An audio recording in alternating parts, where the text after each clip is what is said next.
தண்ணி பிடிக்க போவாங்க. அந்த இடத்துல பேசலாம் இயேசுவ பத்தி. கடைக்கு போவாங்க. வெஜிடபிள் வாங்குறதுக்கு அங்க பேசலாம். வீட்டுக்கு பால் கொண்டு வரவங்கள்ட்ட பேசலாம். பேப்பர் போடுறவங்கள்ட்ட பேசலாம். கூடி கண்ட கதை அளக்கிறதுக்கு பதிலா 2, 3 பேர் சேர்ந்து கிறிஸ்துவ குடும்பங்கள்ல உள்ளவங்க ஜெபிச்சு, துதித்து, வசனத்த வாசித்து தியானிக்கலாம்.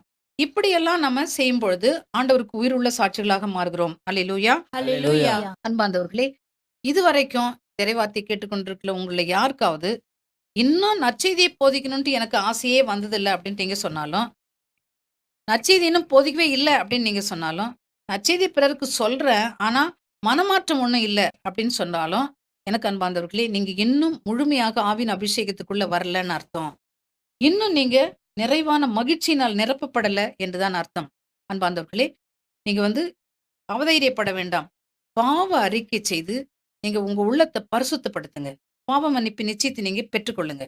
தூய ஆவியின் அபிஷேகத்துக்காக நீங்க வாஞ்சையோட